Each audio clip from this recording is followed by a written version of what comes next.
There we go. Hello, Internet. Are you on the Capital Factory Wi-Fi? Yes. On the, yes. Maybe you got members do better? It worked fine yesterday for Facebook. Sorry, guys. On lowercase? Yeah. Okay. Oh, lowercase. Okay. So your sneeze was broadcast to the internet. You're gonna be sneeze famous. Q&A now? Can we just take after that more than 3 minutes? Is Steve coming? Steve and Tony? Oh, I okay. just came down. I thought Steve and Joey were taking this slot. I was just coming down to work, but Okay, I'm more than happy to run it. I'll go find it. That's fine. Yes. Did you do question and answer yesterday? Yeah. Then Yes. you did. Yes. However, it'll be me for now. It'll be me for now. So, anyways, if we could rally some other folks, that'd be good. Oh, you can? Yeah. Okay. This one has a Excellent. better camera and microphone. I don't know if I'm gonna use this. This one's already set up and we're already live. Already going? Okay, Yes, cool. but I appreciate it. Thank you. All right. Are we ready for? Okay, we are ready when you are, sir. All right. Do you do so- the intro thing, or how do you include that? So what we're doing is actually we're streaming this live and we're also recording it Okay. so that we can break it out and distribute it to all the folks. Gotcha. So when I signed up for this, they wanted a two-liner and an intro of me. Are you doing that, or Yes. I just kind of do it myself? You do yourself. All right, no problem. Yeah, so we're recommending 3-minute pitch, 5 minutes of Q&A. I'll knock at 3 minutes, but Okay. you can keep going. If it's a little bit over. Yep. That- All right. Hello, YouTube.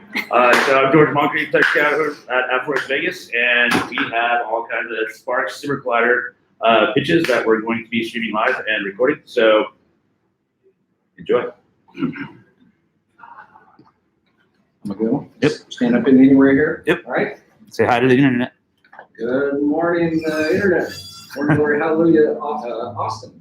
I'm Greg Carter with Information Systems Laboratories, or ISL, and very honored to be here. This SBIR open topic, kind of right up our alley at the core of the company. Wakes up thinking about how to solve the hardest problems that our nation has, and very interested in improving the training and mission rehearsal for our Air Force aircrew. So that's what this SBIR Phase 1 topic was about. A quick intro on the company, and I'll do a little bit on the problem statement, and then our proposed solution, and then we can have the Q&A time. But ISL is a 38-year-old company. Our sweet spot is advanced digital signal processing for radar. So we've had company individuals with their fingerprints on the advanced radar systems that are flying in fighters today.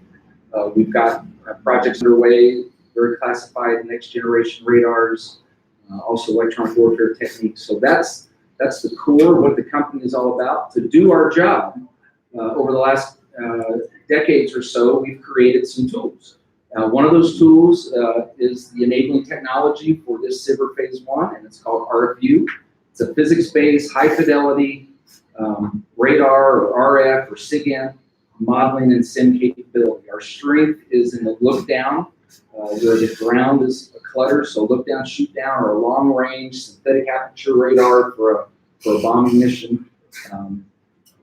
What has happened is advances in signal processing speed, especially the gaming industry, has allowed our tool to now speed up for what in research you could allow to go for minutes, even hours, for a really hard problem. Now we've got that near real time where we could plug it with flight simulation to improve training. So our proposal is to take that RFU and integrate it with any existing legacy sim that is out there today.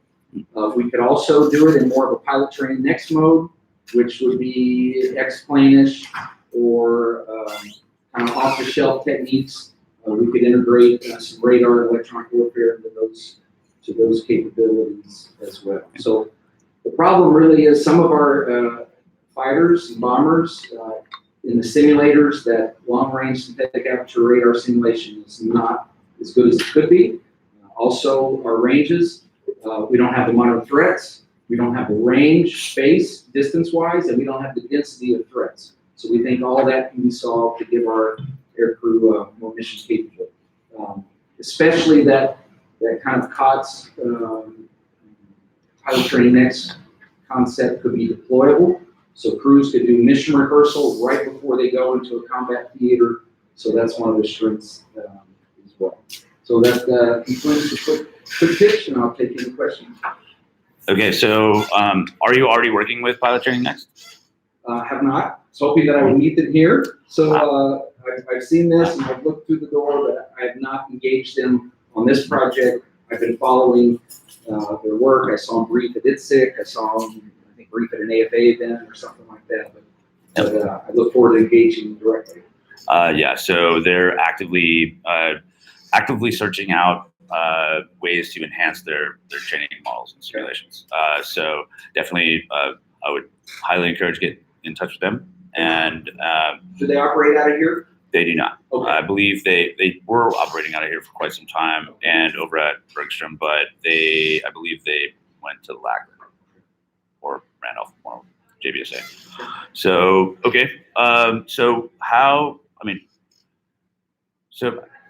what is the technically, how would we, if we already have a pre-existing simulation software, like how would your tech plug into that? Right. So actually just hung up, I've been on a 55-minute telecom with the program office at Right Path for simulators. Mm-hmm. And the devil is in the details, but we basically need, some interface document information to take what's going to be coming out of the simulator. We do our, radar computations and feed it back. So we propose that we think that can be done with using that type of communication.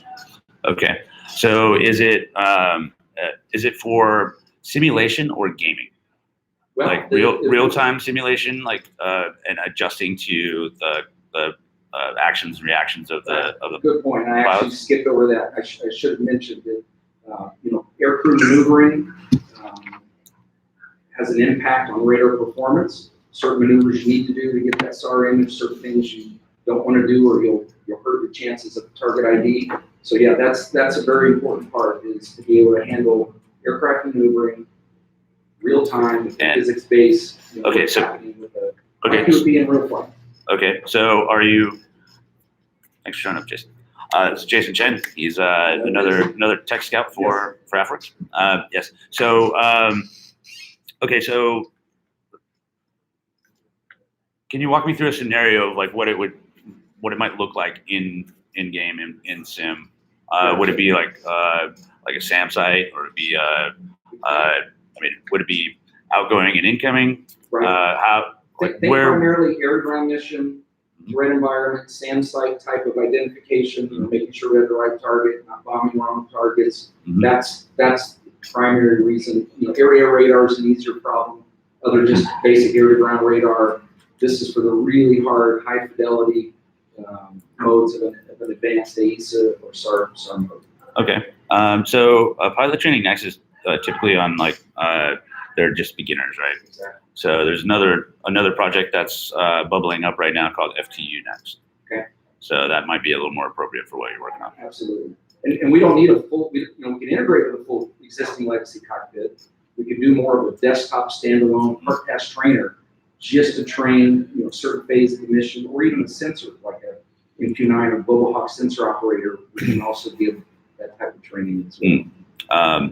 There's a guy walking around here. Is like a clean shaven, bald, taller guy. His name's Hans. Okay. Bump into him. Okay. Collide with him.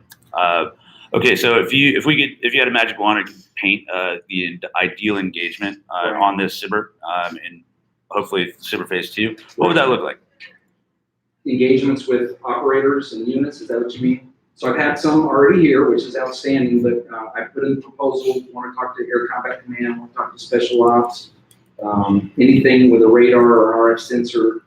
Any of those customers are a player. Fighters and bombers was our initial thought, but now we're recognizing Special Ops needs and deploy locations is critical, and then also become aware that the RPA's sensor operator training is also critical. So my scope is opening broader and broader, pun intended. So really value talking with the guys that are flying. The program office dialogue is going really well, and I think we've put all this together to put together a nice Phase 2 approach. Which program officer are you dealing with? The SIM spell right now. Okay, is the grill a part of that? Well, I know Dr. Wink Bennett, and we recently visited the grill and learned a little bit about what they're doing from a summer intern perspective.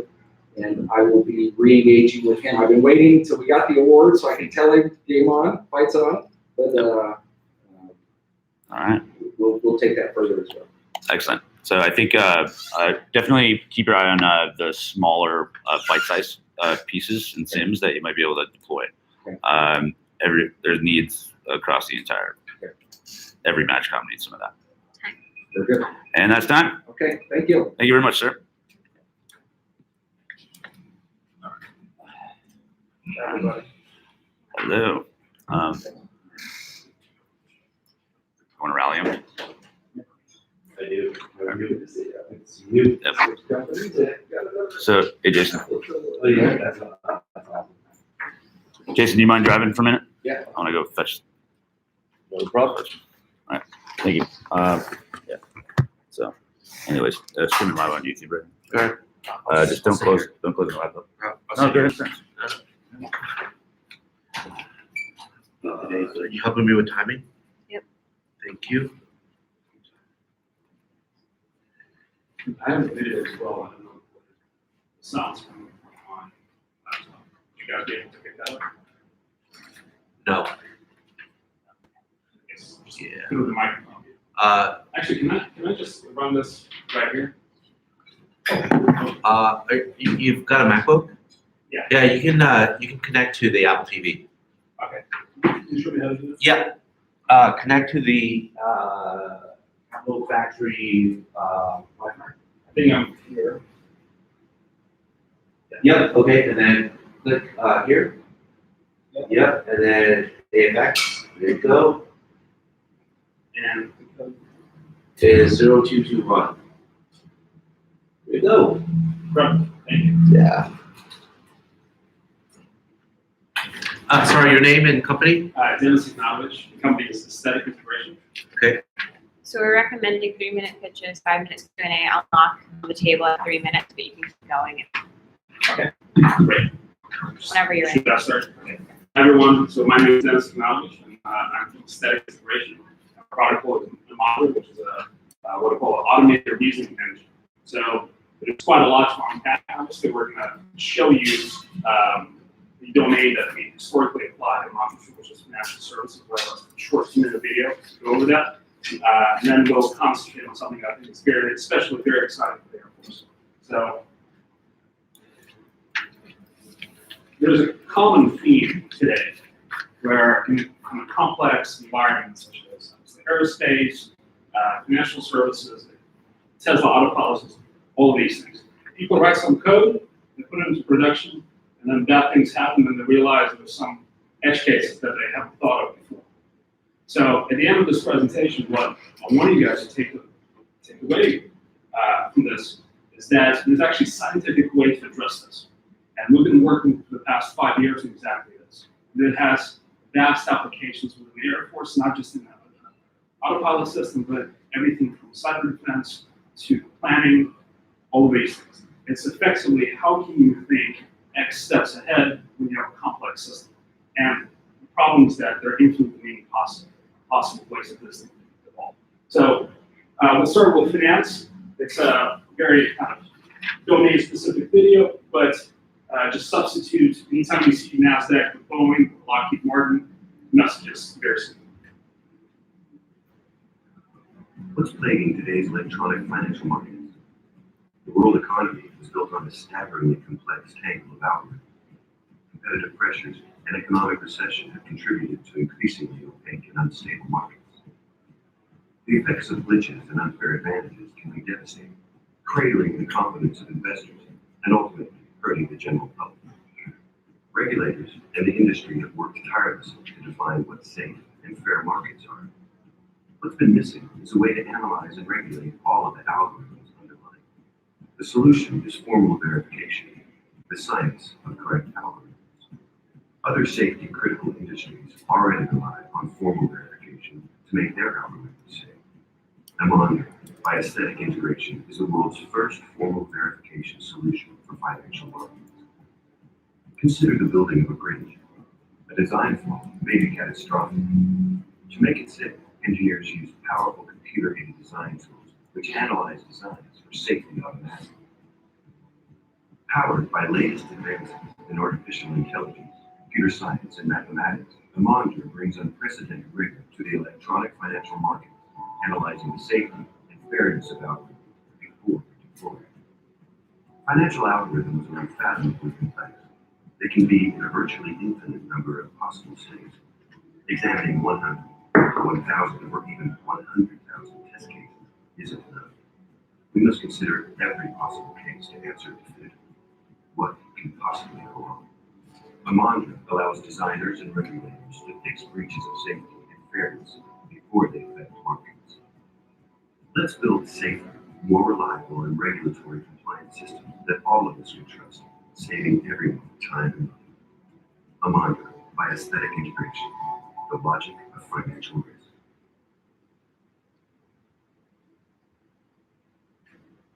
All right, yeah.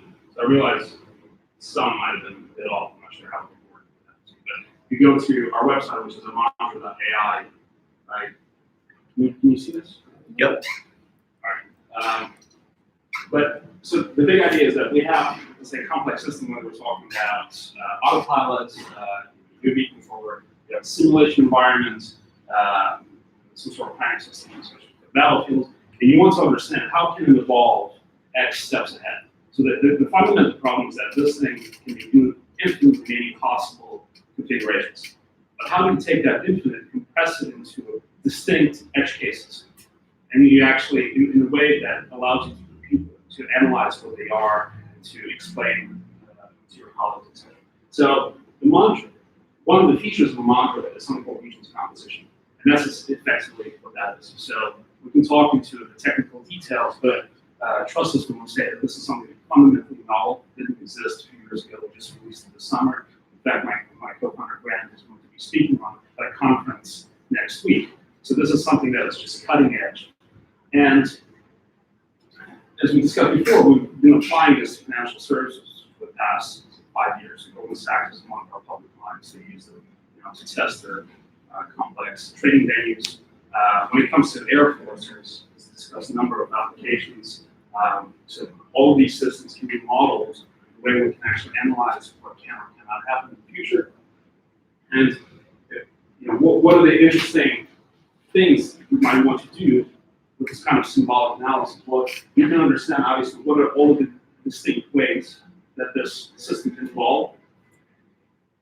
What are some of the decisions that can lead to something bad or something good? So when it comes to UAV controllers, for example, you can actually say, listen, this controller can make a lot of decisions, but which ones will maintain, let's say, a secure position relative to the enemy? You can do the opposite, where if you have, let's say, and this is more within the space of cyber defense, if you have a system and you want to understand the logic or how it behaves, you can send a lot of, there's a lot of stuff you can do, but using this technology, you can actually back out the implied model by which that unit operates. So there's a lot of stuff. And then ultimately, you can analyze what can you do with the end results. This is something you can use for testing. So going with autopilot system, you can actually say, listen, we have this model of it. These are the edge cases. Here are the concrete test cases that will lead you to each of those individuals' involved behaviors. If you want to explain the logic to a pilot or to anyone else, you can actually take the output of this and transcribe it into English in a way that you can share with even non-technical personnel. If we're talking about simulation environments, you can actually generate, we have experience doing this with Python, code that will exhibit those behaviors in the simulation environment. Sorry to interrupt, you've got a minute left. I think we've got some time. Can we have some time for questions? Yes, exactly. So yeah. Okay. So want to help you with the SBIR, right? So Yes. what is your who's your ideal customer in the Air Force? Like, what are you looking for? So the number of applications, primarily what we're going after are either planning or the folks that were really interested in simulation and those that are responsible for fighter jet controllers or UAV control algorithms. Okay. So something else that's very exciting about this, so anytime you're training, let's say, machine learning classification problem, data that you use has to be balanced to prevent bias. What is the equivalent for that for reinforcement learning? This is it. There's nothing else.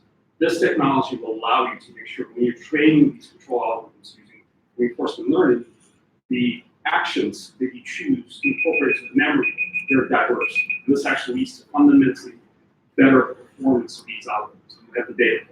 Are you working with any agency currently? This is, so we've been doing finance for the past 5 years. Okay. This is our first engagement with the US government. Okay. And Our biggest public client right now is Goldman Sachs. so Okay. we've had, High frequency trading. so we've had some exciting engagements from various groups here, and we're just looking to broaden that. Okay. And, Okay. thank you very much. Great. Thanks. Thanks. All right. Well done. Sorry, I didn't mean to cut you short, but No, I understand. yeah, Yeah. we want to help it kind of do a little bit more discovery. Thanks.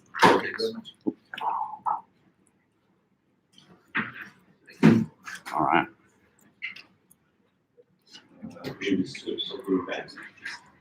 That's TV. Your dongle might. You're plugged in through HDMI, right? Oh yeah, on the wall there. Did you say HDMI? Ta-da! Awesome.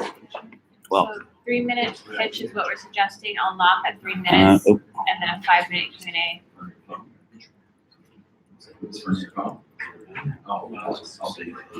Some. This was seen. So, just in the interest of time, if you can't get in a moment, just unplug and roll it over here, in front of the camera. Yep. Bring it closer. Yep. If you want. You want folks to see it? Yeah. Flip it up. There you go. Up a little more. There we go. Okay, you got it? Kind of flip it down a little. I don't think it's a good vote. Yeah. All right. Apparently. Is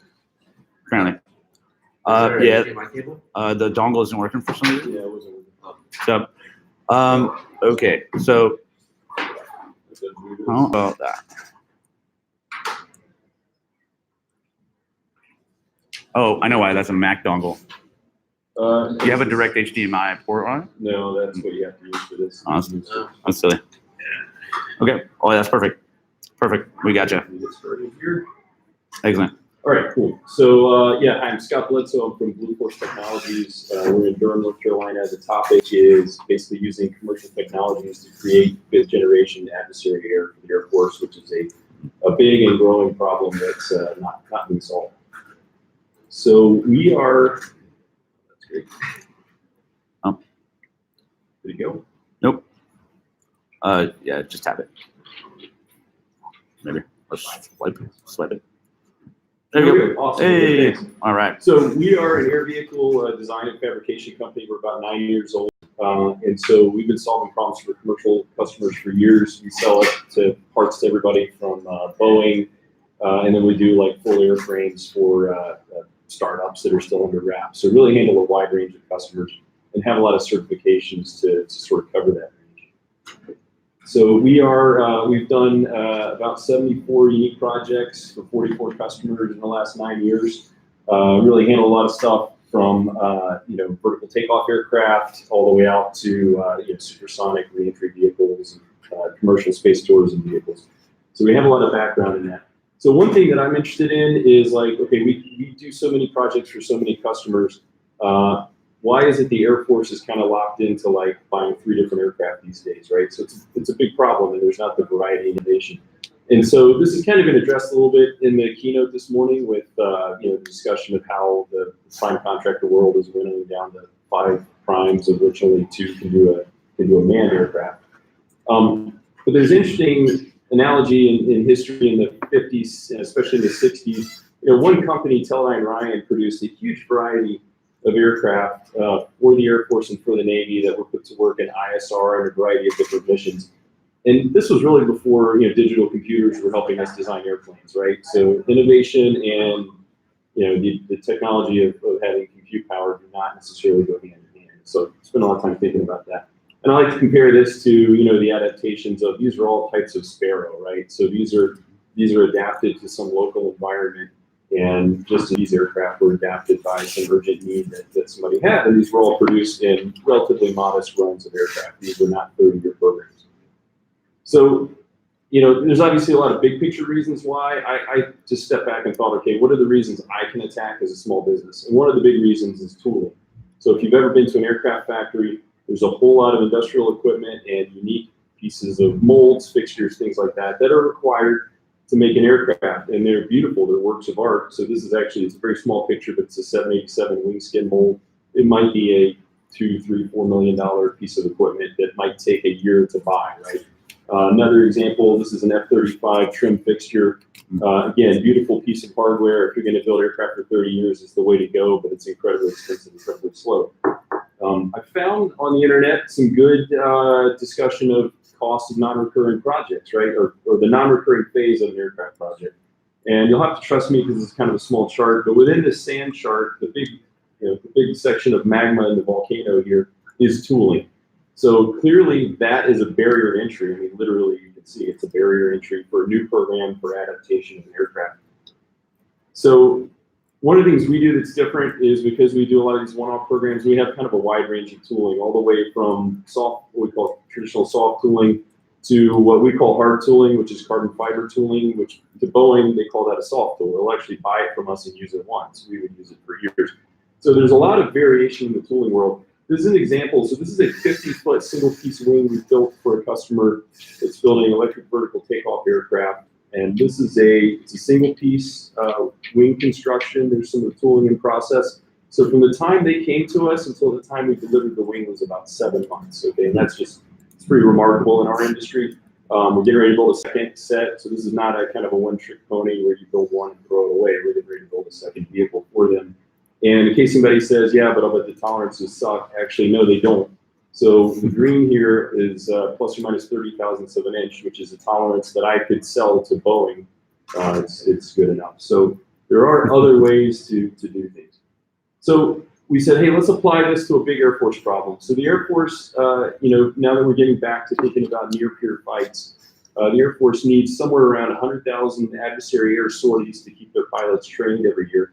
And about 60% of those are beyond visual range. So this is actually a perfect place to apply unmanned technology because it's on a range, it's in a controlled area, there's telemetry on the aircraft, you don't need to develop new sense and avoid technologies, right? It's a wonderful place to apply unmanned. And so currently it's such a big problem, the Air Force is going out and contracting some of the adversary air needs. And frankly, it's not a knock on the contractors, but the aircraft that are available on the used market, they're used and they're available for a reason, which is that they're third generation, low performance, incredibly difficult to maintain. So, and they in no way bear any resemblance to the 5th generation threats that our Air Force is going to face. So we're proposing to create a solution. We've been doing for about 2 years on internal R&D. We've been developing vehicles of different classes to meet different needs, whether it's subsonic or supersonic. And we're showing that we can hit a cost point that's 10 to 30% on a per hour basis of what the Air Force is paying for really inferior threat replication. And so we really get the Air Force out of making this choice between, do I fly an F-22 and wear it out in order to emulate a cruise missile, or is there another way to do it? The other thing is our business model can dovetail with the existing contractor provider model, right? We're not necessarily competing with them. We might be bringing them a platform that they can roll into their services. And I will say, unlike a lot of DoD programs, cost is kind of our #1 driver. If we can't come in and order magnitude cheaper, we have no business doing business with the Air Force. So that's my presentation. I'll be happy to take questions. Okay, so are you proposing rapidly manufacturing adversarial aircraft? Yes, we're proposing a program. We think it'll stretch to between 100 and 200 aircraft to meet the need. And then I think, the Air Force Chief of Staff has said no more platforms. What I take that to mean is we're not going to have these long-term engagements where, there's a congressional delegation that gets angry if we cancel the program or whatever. So our view is do a rapid build of 100 aircraft, 200 aircraft, stand up these virtual squadrons, maybe use the contractor model. But yeah, really meet the need that way. And then maybe there's this next generation of threat that we rapidly replicate because we're not heavily invested in tooling. So yeah, it's kind of a review of the world. Are these aircraft primarily focused for training purposes or for tactical and operations? We believe the first best use for them is in the adversary air world. However, we think this is an awesome way for everybody to learn how to use unmanned aircraft, right? I mean, a lot of people are trying to go ahead and go to the next step. Okay, how can we drop bombs unmanned and things like that? For us, we want a single focus on an affordable solution that then gives everybody confidence that unmanned has a place in both training and in tactical situations. Are these unmanned completely autonomous, or is there a human like lead? Yeah, so we think the model from a safety standpoint, you need somebody who can intervene, right? So we think the right number is 2 to 8 aircraft operating semi-autonomously with an operator on the ground, safety operator who can basically deconflict aircraft, return to base. And we're a bit agnostic. Obviously, AI plays a role in this. Sensor fusion plays a role in this. Threat replication. We're a bit agnostic on those. We have our own ideas on how to do it, but one of the reasons I wanted to come here was to talk to folks who have those capabilities. Last question. So you're planning for the operator to be on the ground. Do you have any plans for the operator to be with autonomous aircraft? So we are interested in the fact that there are F-35s that are going to go into a re-stood up aggressor squadron. And we think the F-35 would be an awesome quarterback in the air for this. We also think, we've talked to folks in the Raptor community who think, okay, if we can get this talking to Raptors, we'd love to have a couple of red Raptors and 10 of these in an exercise, for example. So there's all kinds of ways I think we can play with it. And who are you looking to partner within the Air Force? I mean, the slam dunk for us is ACC. I want to get to the chief scientist. We have had one briefing with ACC, and we were briefed all the way up to COMAC. But we need to get in and convince them because there's a lot of institutional doubt about why would we do this unmanned. I will say too, virtual is important. I realize that a lot of this is going to go to the simulator. I don't think any fighter pilot will say like, yeah, I need 0 flight hours and I'm ready to go to war. Right? So this is a part of the solution. Great. Perfect. Thank you. Thank you very much. Scott, you want to get the card, please? Thanks. Thor. Yeah. Yes. Oh, yes. Where is he? I saw him. I saw him yesterday. I tried looking for him all day yesterday. I saw him in the morning. That was it. Okay. All right. Who's next? Do we have Matt a- from Beacon? Matt around? Matt From Beacon. Bueller. All right. Thank you. Hey, thanks, guys. Matt? Appreciate you. Nope. All right. No, Matt. Yeah. Or do you want to keep rolling? Well, Oh, what time is see. Eric? Eric? There's Eric out there. Eric, okay, let me. Yep. Scott, you have a part? I do, yeah. I'm Eric Van Hoovey. Thanks a lot. Maybe a little early, I know that. You know, I think you were, Robin Is he 505? Yes. You may be able to go early. Colby, I'm not sure. I'm expecting a person from. Yeah. We were just going to give you the opportunity to jump in if you'd like, or Or you can wait. you can wait till you're allowed of time. Fine. I'll get set up. Yeah, go for it. Take your time, sir. Slightly behind time, so we can start in 6 minutes. So, Thank you guys. I got the invitation, Thank you. and it said it's a live stream. Yes, it's being streamed live right now. Say hi to the internet. It's right here. So, and it's also being captured so we can distribute it later. So it's on Facebook. YouTube. Yeah. Didn't know you'd be a YouTuber, huh? Yeah, I got some stuff. So how do I connect? There's an HDMI cable. HDMI All right, yeah. cable? You good to go? Fairly easy. Oh. We don't. So how many of these have you guys watched? Between Jason and I, probably 400. 400 in the last couple. How you doing? How you feeling? Loving every minute of it. Yeah, that's a lot. That is. That's in the last like 2 months, maybe. Yeah, probably. We've been busy at Yes, AppWorks. you have. I don't know how you manage to do it full time. An amazing team. I mean, I used to do contracting for the special ops guys. Hmm. And I prided myself, this was 25 years, 30 years ago, on being able to do something quick, fast, and get it done. And I thought I had the secret sauce. Well, I was covered by a lot of security. Well, AppSoc, I mean, they can move fast. Right, yeah, you do a lot of things. And I didn't bring too many big things, but. That you will admit to, right? Yeah, but you guys are doing the same thing. Very Yep. impressive. Following their lead. And several of them are involved as well. Okay, so gotta help me out here, make sure I'm linked in. All right. I don't know how to use that. Yeah, that's one, there's one reason I didn't plug that. Oh, is it everything in? Okay, let's see what's going on. Okay. No, my fault. Normally somebody does this for me. You can tell that.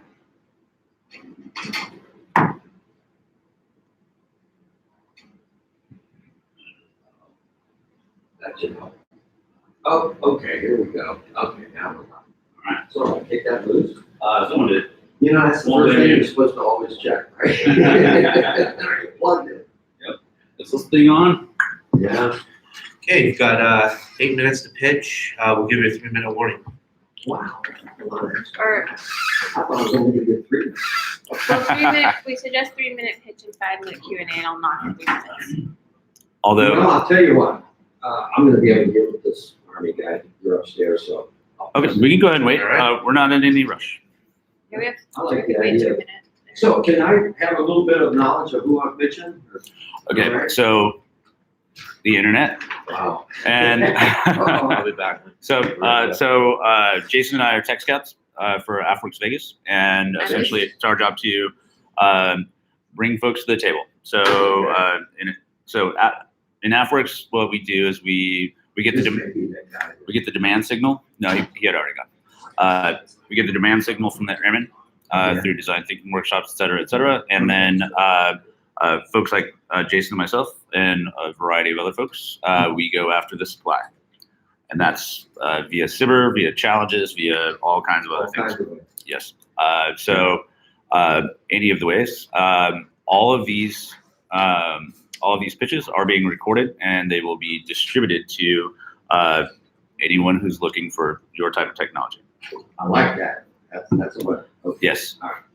Okay, well, thank you very much. Well, I'll get started. I'm Eric Van Hoos. I started the company in '84 and pivoted in 2000 to help address one of the big needs that the Air Force was having at the time, and that was a way to automate the process. So I got with a business partner, and off we went. So here's what I'm talking about today. This is a major problem, global problem. Cybersecurity, loss of IP, and productivity. Most of it's being caused by hacking. Yes. Emails is an easy way in, messaging, text messaging, another way in, social media, another way in. Darn YouTubers. Yeah, whatever. But the point is that it's a major problem. And we've been addressing this as a company for many, many years. And as it became a major problem, if I get to find out where my button is. Let's see. You can use your down arrow button as well. Yeah, well, something's not hooked up. Oh, there we go. I suspect. It's now working. Might want to go ahead and use your trackpad. All right. That's not working, that's not working. This isn't working. Darn. That's in. This is one thing you should always check before you get started, You right? can use the trackpad on your anything like that. There you go. Oh. Okay, we need to get started. Back on schedule. All right. We start. Okay. This is not picking up. You can use the trackpad on the physical Okay, laptop yeah, there. right. Oh, That there it is, yeah. Okay, get it, get it. Thank you. Yep. Okay.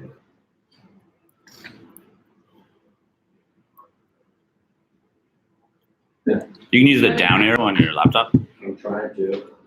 Thank you, dear. Yeah, what's going on? Oops. Uh-oh. All right. From beginning. There you go. Now you can just use your arrows. Okay, okay, so we talked about this. Next chart. So, put the team together about 20 years ago. We've been working on this specific problem in many fashions, deployed across the Air Force. And next chart will tell you a little bit more about that. Okay. Yeah, okay. Sorry for this. But first I want to tell you what FlowView is. It's a cloud-based application now. It was behind the firewall. And it's used to do processes, tasks, discussions, messaging. And the art of it is it's real time. The team can come into the cloud from anywhere and work real time. And it can be set up by the team in literally seconds. It's fairly easy. So it's for sharing information for the government and their supply chain. Okay, now, the main thing is the team can communicate from anywhere and stop using emails and text messaging. And they can do this at an IL5 level in a sponsored hierarchy. But the key here is it's been proven with productivity already established. Okay, so I mentioned earlier that we've done this across the Air Force enterprise. We were sponsored to do this for a process that was used to decide what weapon systems would be repaired where. And it's a fairly complex process. We set that up, got it operational, based on the government estimate that if we could improve the cycle time, it'd save a 95-1 return on investment. And the Air Force did this. We didn't do it. They used our product, blue suit, commercial guys, contractors, use the product and got this. So, based on this, we got some credibility, but we're at the cloud now. So there's a lot of risk at the cloud. People are hesitant to move there. So AFRL stepped up, did a hands-on evaluation for the supply chain. And they said we have significant potential and value to DoD and the Air Force. So this is how we do it. You're familiar with the term DMZ? Yes. Okay. Well, everybody knows about that. Well, maybe the internet doesn't. Okay, a DMZ is a thing from North Korea and South Korea and how to meet together. Except in this case, we're trying to keep the bad guys out. Okay, so the DMZ basically is an architecture that allows the supply chain to come up to the cloud instead of all trying to do it themselves in their own locations, which isn't working very well. Instead, they come to the cloud gets monitored, it's secure. Our process tools and applications make it very simple and easy to use. And it's already required by the federal acquisition regulations. So it's compliant with that, ready to go. So we got up, because of what we did with AFRL, the Air Force said, hey, we want to take a look at it. So the CTO, Chief Technology Officer, we did a demonstration for him, and he said, you know where this will really work, where we really need it is the supply chain. So work it with the primes. Okay, that's why I came here today. Okay. You're welcome doing that. Okay, so after we got with the Air Force, Ellen Ward, her team has been having big problems with the supply chain. Second, third tier, they're just not addressing security. They're collaborating with email. So we showed her what we had, her team, and they said, let us know how you progress through the SBIR thing and get back with us in October. Okay. So our plan is the next step to this process that we're engaged with you today is to do the same kind of evaluation going down the supply chain, not just from Microsoft Azure, which is where we are now, but we want to do it with AWS. Have both sides. And that way, you get a competitive process, at least from that, the infrastructure. make sure it all works right. So that's the plan. So, moving FlowView, in addition to being on Amazon, for the next couple of years, we're gonna be on AWS. Okay, we have their support. So, because of this SBIR board, we're now able to competitively work the crowd. That's the key point, because you can't do this sole source.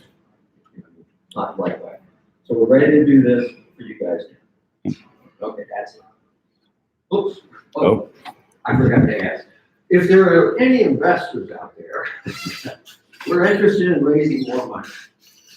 We've raised $250,000 from Microsoft, business investment funds, to help move to their cloud. We're working with AWS on the same kind of thing right now. We're also talking with Lockheed Martin about their supply chain and doing some work with them. That's something we want to get into this program. But we're looking for $1 million next round, and then add to it as we meet milestones. And we've been talking to VCs in the process. But we're also interested in talking to Lockheed Martin. Okay, so now we're. Okay. Questions? So, is this so you're on the cloud, however, are you, centralized so that you and your team maintain control over the hardware network infrastructure?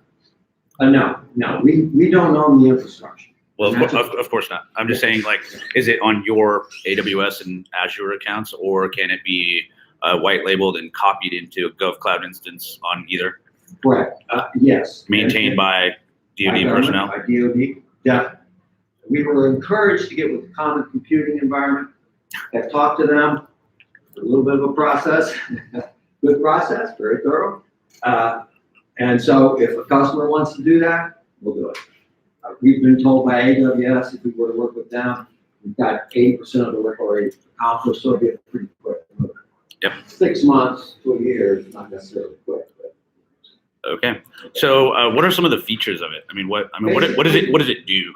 You mentioned collaboration. That's you know what message. So instant messaging, Right? Instant messaging. file sharing.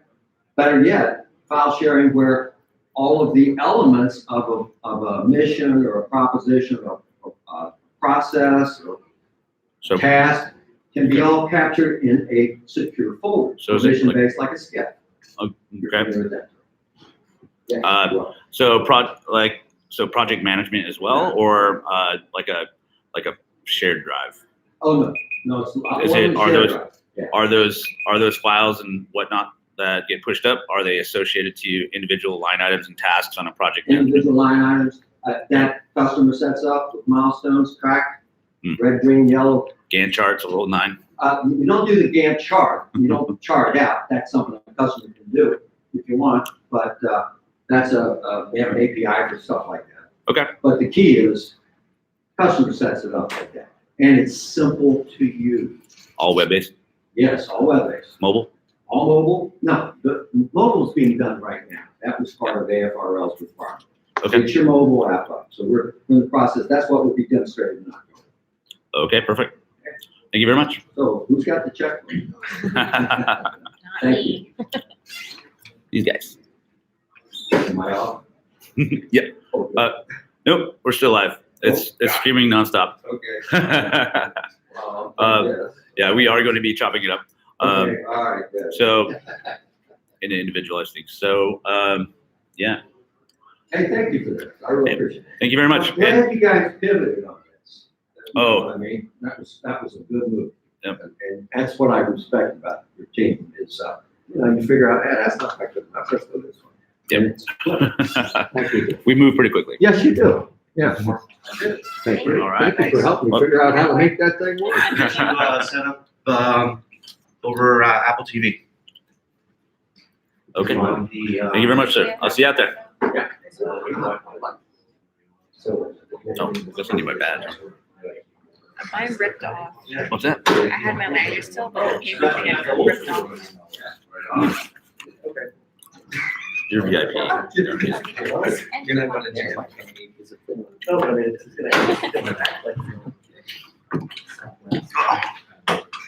Now this chair's all squeaky. Sorry about that. No.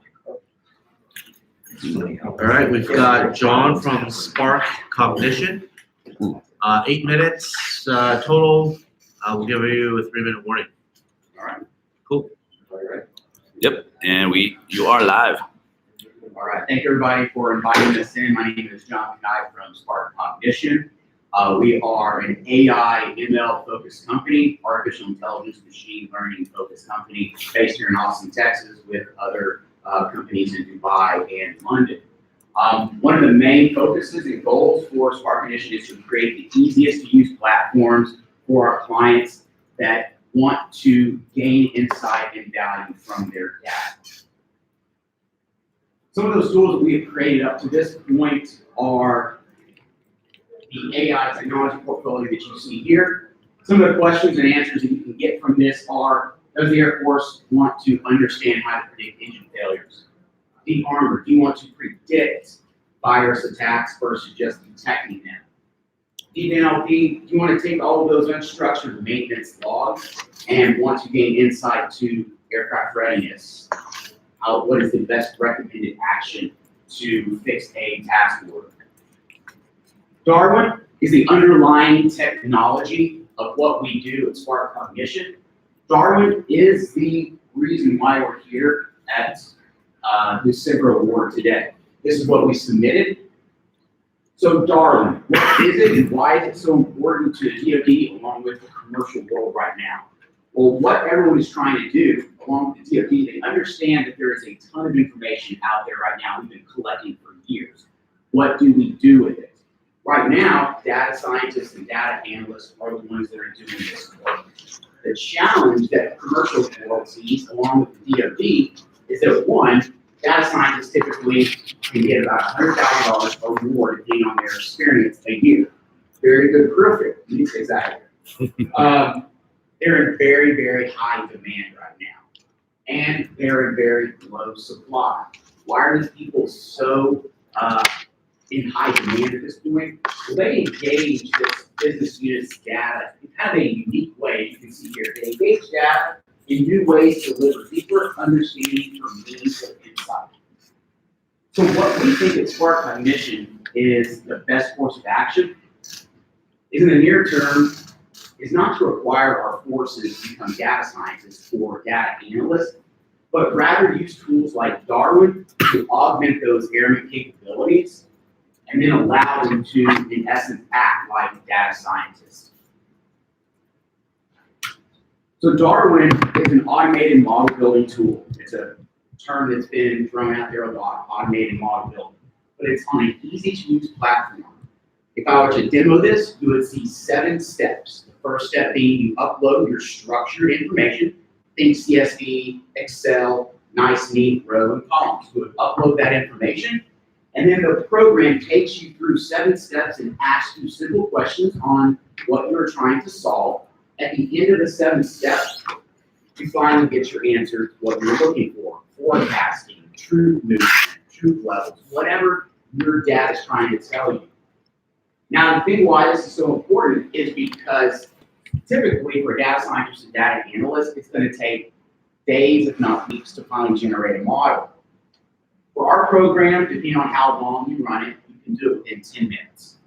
The other thing that's important to understand is once you've created that model, you now can deploy that into your organization, and even better, you can deploy it at the edge without an internet connection. Think your Army Humvees out in the field. So some of the companies that are currently using this, the commercial industry has kind of adopted this already because there are short supply of data analysts out there. We are a Boeing-backed company. These are some of the companies that we can mention that are currently using our tools, from BP to Intervest, Baker BP to the Navy. All these people are currently using all the tools that I showed initially. Well, why are they using those tools? Why do they trust us? One is because we've doubled in growth every year since our founding back in 2013. Also, we have about 45 PhDs on our staff in a company of about 200. I think that's pretty impressive. Secondly, our leadership team is very stellar, as you can see here. From John Thornton to General John Allen to John Chambers, and to the newest addition of our team is former Secretary of Defense, while at work. And of course, many investors, and again, Boeing, one of our biggest ones.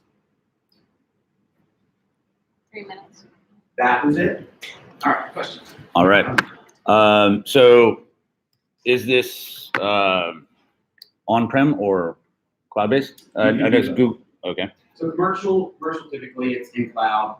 DoD, it's typically Using Google TensorFlow. for one of the backends, yes. Okay. What other Google tech does it rely on? If you don't mind clarifying, because again, I'm not the tech guy. All right, never mind. I won't. We partner with Google, and pretty much we are agnostic on who we use. So if Okay. we need to use a particular person with cloud, we can do that. The Navy Got is it. currently using it on-prem. Just wondering how tightly, how much the vendor lock-in is to the Google stack. But anyways, okay. So do you have Air Force customers or DoD customers? We have a DoD customer, the Navy. This one right here, this zipper is going to be the Air Force. Okay. The fire unit down. What have you done with them? This one's going to be forecasting ammunition. So there's a lot of different ways that you can use this tool, Mhm. but the simplest way to start and write the proposal is going to be, okay, we have a challenge every year. We just don't forecast the right amount of ammunition. We shoot it at the end of the year, waste a lot of money. Why we keep doing this? Let's just start a proof of concept and prove out we can just forecast better for you on ammunition. Okay, got it. So do you have a customer already lined up for Air Force? Yes. Okay, so who you're going to be working with directly to run the? We do. Okay. Yep. Who might that be? 147. Okay. And what do you plan on executing? What? What are you going to be working on? Initially, it's going to be the ammunition use case, but however, since that was what was written in the proposal, but however, now that we can start really getting into the weeds and talk to them, better use cases will be discovered. So do you plan on providing a license to your product and training them on it, or providing those services? This would, for the phase one, the goal is we're going to give them a license. That way they can exercise it and beat it up for this first 3 months. And then that will help us during the phase two to write a better proposal. Okay. Are you basically going to give them a license and let them rip, or give them some training and let them do it, or are you going to provide the services on top of that to actually perfect those models? Yeah. Doing trials, typically, if you want to call it a trial, just here you go. That doesn't work. So it's typically handled. It doesn't work in the commercial world. It's not going to work in the DoD world. You have to handhold it when it's it may be simple, easy to use, but you still have to handhold it. What are some other use cases that you anticipate? Some other ones was troop movement. Basically, it's all historical information. So typically, a troop movement was X in a particular area. Can we look at historical values and see that? And the latest one was on parts, meaning, okay, I tell my commander that it's going to take me 2 hours to finish this job. Historically, did it take 2 hours, or was it 30 minutes, 1 hour, or did it take me 5 minutes? So it helps with uptime and readiness. That way you don't lose a sword. All right. Well, thank you very much. All right, appreciate it. There we go. Yes, sir. Just keep on rolling. Thanks, man. 9/11.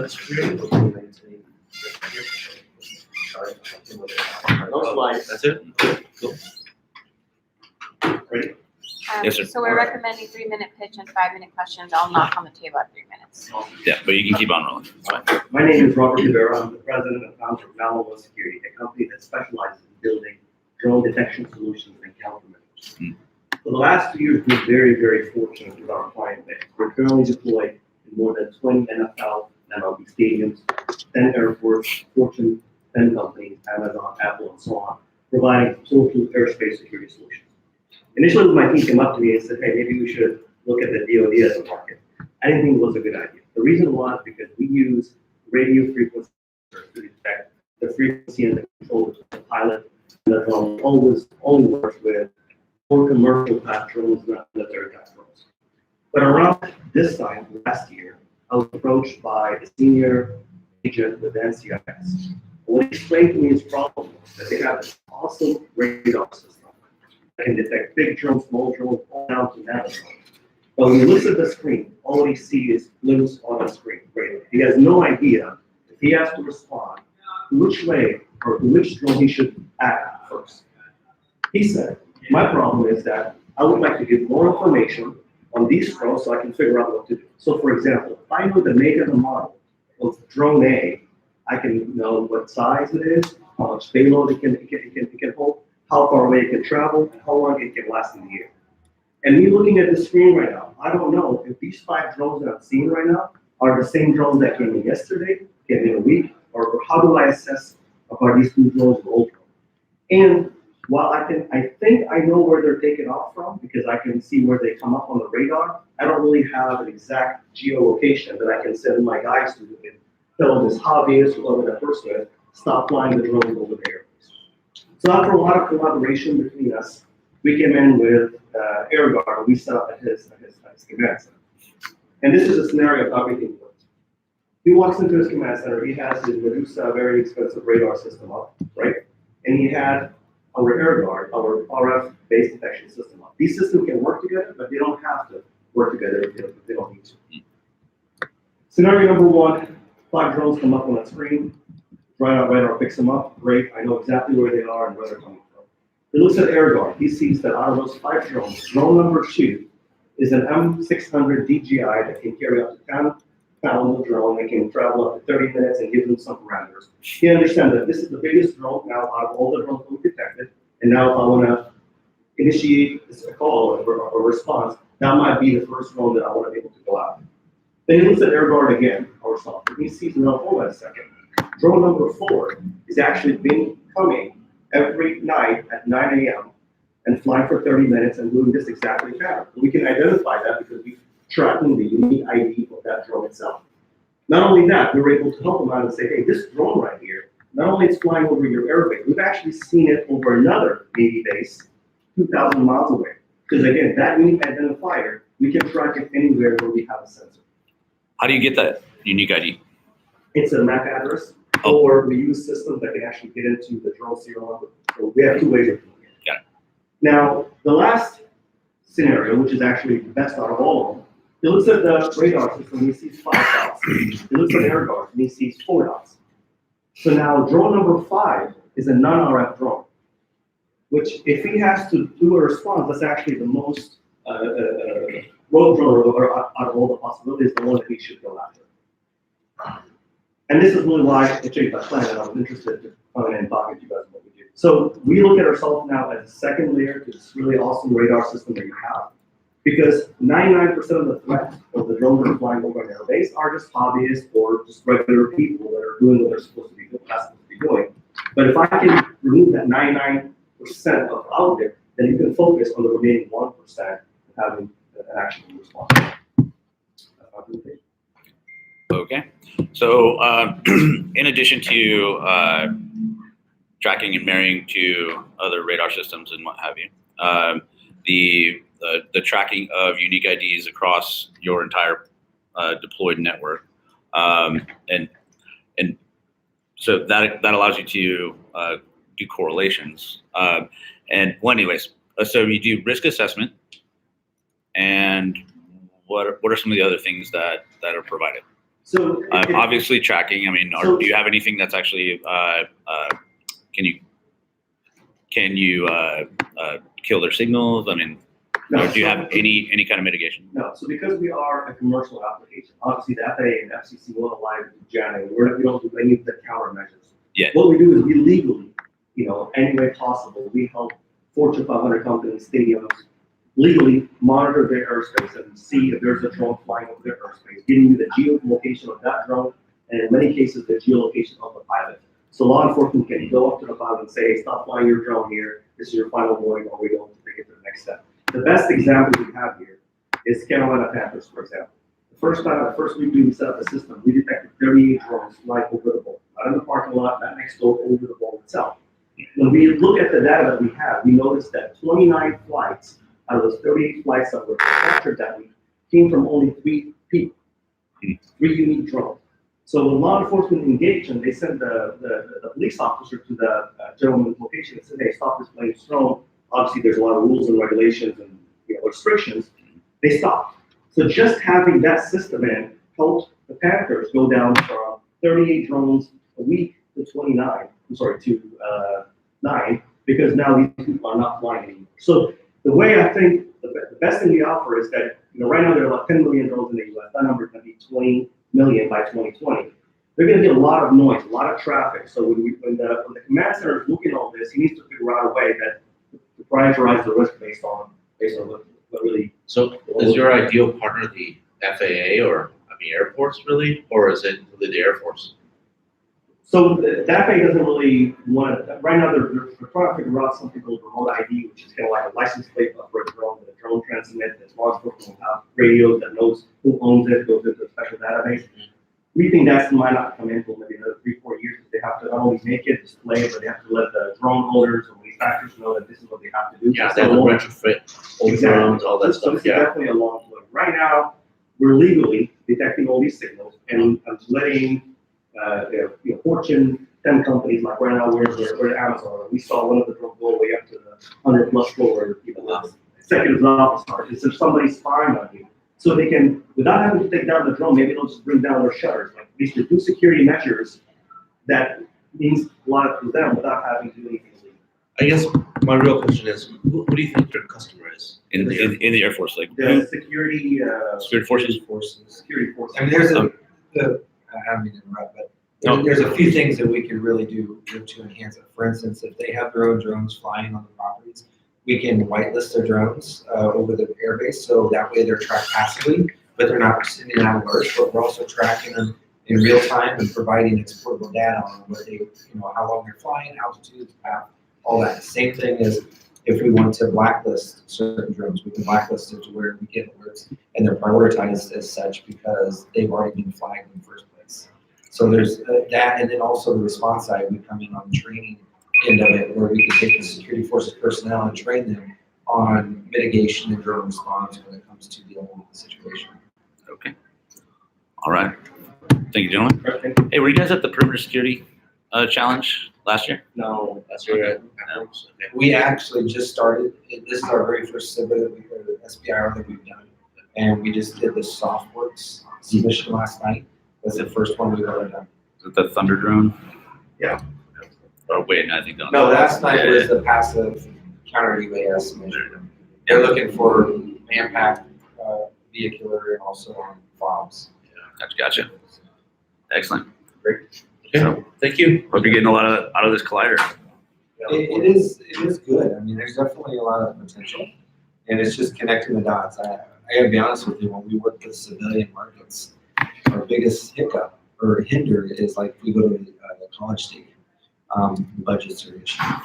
They worry about that line item creation, and they don't have it. So for us in this market, we don't have to worry about money as much as just can we be a solution to a problem. Yeah, absolutely.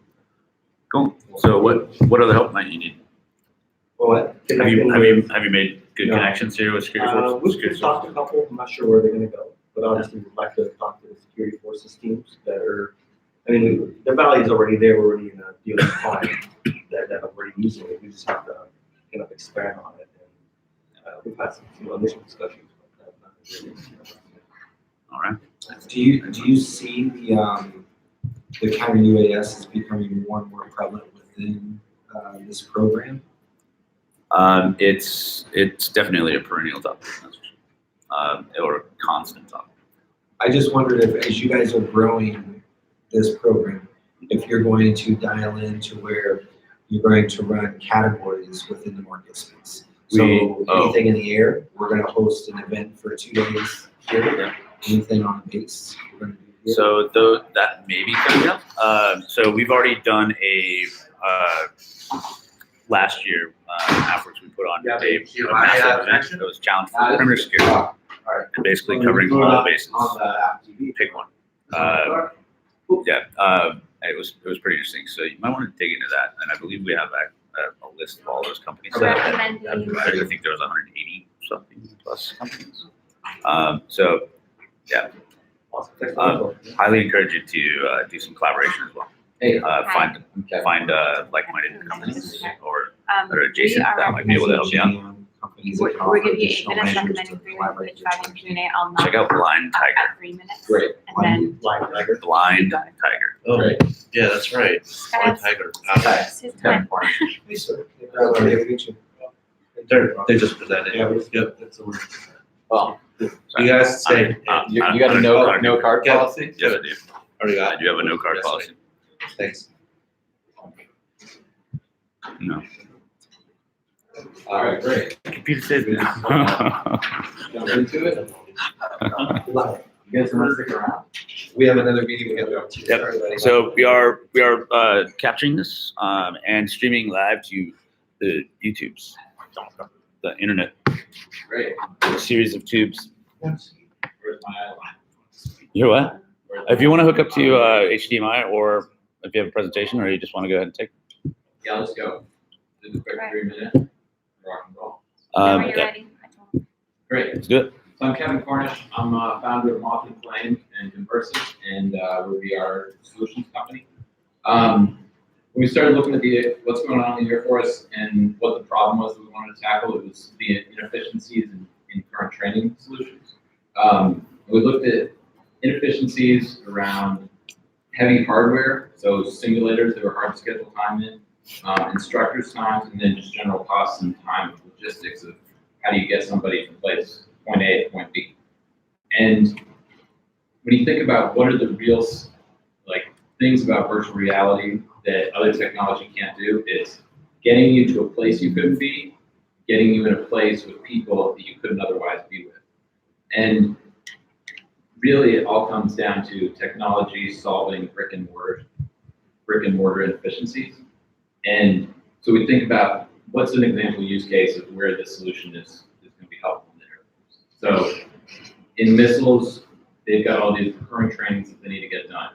Current solution for getting these recurring trainings done is getting time in the simulator. There's 2 simulators on a base, and you service 300 people.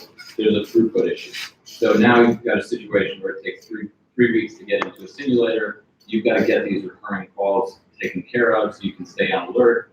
Now, 70% of your time in the simulator is spent doing these non-classified event IDs that you could otherwise, if there's a way to get those out of the simulator, get those into VR, now all of a sudden you've got more effective time in the simulator to be doing classified things that you should be doing there. And you don't have to wait for 3 weeks to get your calls, and we're cutting down on instructor time. So that's a use case that we're seeing squadron, places where there are brick and mortar inefficiencies in the current solution that can be improved. So after we do the experience, the other thing is we have standardized performance tracking. So any error that somebody made, it's no longer a matter of ego pointing out or giving that feedback, because there's the objective standard. And this is something that we've been doing in the commercial space. One, best AR, VR at Mobile World Congress, and also for Netflix. So we have the whole backend infrastructure built to scale. Questions? Yes. So what do you hope to accomplish with this simmer? The biggest thing that we're talking about when we're talking to squadrons is what's the measurable effectiveness? Because what we want to do is we want to work with the squadron, work very closely with them to figure out exactly what their needs are, develop a program to use the technology, and be able to have a very clear, concise explanation of how it worked and what the benefit was after the test work. Okay. So so the product offering that you have right now is, I mean, does it have the capability to track all of those specific things, or would it rely on something else? Yeah, so what we'll be delivering is an end-to-end solution. That end-to-end solution is everything from the Pelican case that the headsets come in to the web portal that instructors can use to view the performance tracking or debriefs after. Okay. So do you have a particular use case that you're going after on this particular So we project? currently have interest from several different squadrons with several different use cases, and are in the process of figuring out what's going to be the best use case for us to singularly show the effectiveness. Okay. So you mentioned missiles. Are you already talking to someone inside the Air Force right now? Yeah, so as soon as we found out about the SBIR, we hit the ground running. Been in 12 states the last 3 weeks, trying to get to every single place that we can possibly get to find out everything that needs to be doing in VR so that we can see what are the problems that are currently being solved, what are the problems that aren't currently being solved but people are trying to solve, where we can use this SBIR to try to help further goals that are already underway. And that's what we're doing our research. Okay. So you were at the ACC AR VR workshop. Yeah. What's come out of that? So a few of the squadrons that we met at the ACC workshop were squadrons that we're talking to about how to deploy this and what their specific use cases are. And when we're meeting with squadrons, what we're saying is, what are the biggest pain points for you when it comes to current training solutions? And then thinking about how can virtual reality help those? And then from our perspective, boiling down of the different use cases, what are the versions of it that are going to get the most pop and people see, oh wow, we had this problem, we used the virtual reality solution, that problem went away. Okay. So you also have the studio services, if I'm not mistaken. Yeah. So you can also create those experiences, like as a service. Yeah. So the biggest thing that we've found in working with immersive space over the last 4 years, a lot of people have ideas of things that they want to do, they don't know how to get it all done, and that the most valuable thing we can provide to them is an end-to-end solution. And so as we've been talking to different groups about phase 2, we also have incoming interest from different squadrons about how to go straight to phase 3 and figure out ways that they can use funds that they already have to implement the solutions that come with the same proposal. Okay, so if you could wave a magic wand and you walk away from this SBIR collider with an ideal customer, what would an ideal engagement for Moth and Flame be? In terms of time or budget or Just anything. Magic wand. Magic wand, yeah.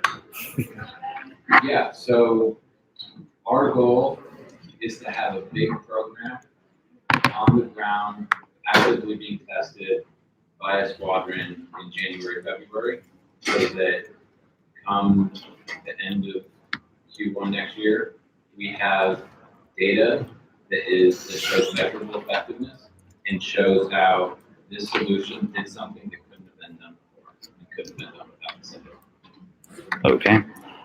Jason? All good. Okay, excellent. Great. Thank you. Thanks All right. for taking the time to talk through this and everything that you guys have done to make this possible. I mean, the crazy thing is, I was in this building in the middle of March and had never had any contact with the Department of Defense. And it was at South by Southwest, an AppWorks event here, and somebody told me about what was happening in the Air Force and what virtual reality needs. And it was so exciting, so inspiring. Next thing, within weeks, we were down at the ACC workshop in Vegas. A few weeks after that, we submitted our SBIR proposal. A few weeks after that, we got it granted, and here we are today. It's amazing. Thanks, guys. Great. Thank you. Thanks, brother. 12 states in 3 weeks. Yeah, You so, must be exhausted. yeah. Next week I just get to chill at home. So Okay. it's gonna be good.